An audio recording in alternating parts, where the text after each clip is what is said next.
Well, in reality, these elections are meaningless.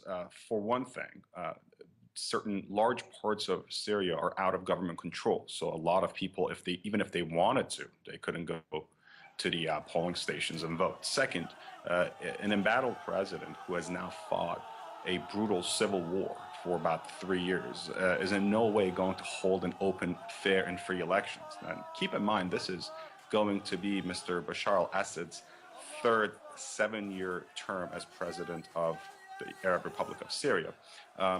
He's not holding elections to allow opposition leaders to run. He's holding elections to try to give his embattled regime the last bit of legitimacy it needs. On the other hand, there are elements that are fighting in Syria that have made the supporters of Mr. Bashar al-Assad even yet more energized. As you know, the Christian minority in Syria, various groups within the Islamic faith, such as the Alawites, other Shiite groups, the Druze, have been, for the most part, very supportive of the government of Bashar al-Assad because of brutalities committed against them when Sunni Islamist fighters, jihadi fighters, mostly from the outside, take over their villages and take over their towns.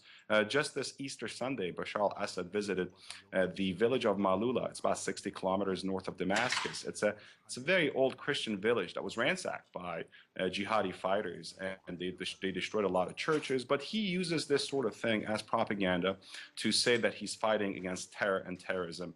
And to cover up what's been going on for the past 3 years, yes, there are radical elements in Syria, very dangerous elements coming from abroad and from within, but also this is the pain and suffering of years and years, almost 3-4 decades of a brutal Ba'athist regime that has been ruling in Damascus.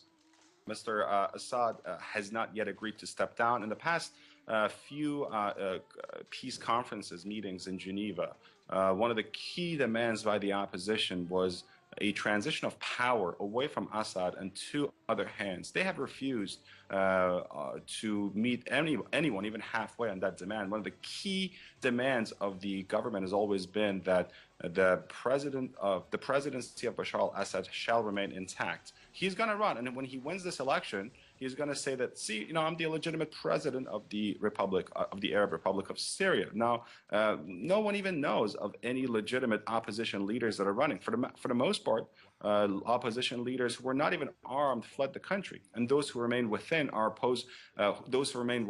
Syria pose no threat to Bashar al-Assad's power. So, is he going to run? Yes. Is he going to win? He's not going to run unless he knows for sure he's going to win. Is it going to be a fair and free election? Absolutely not.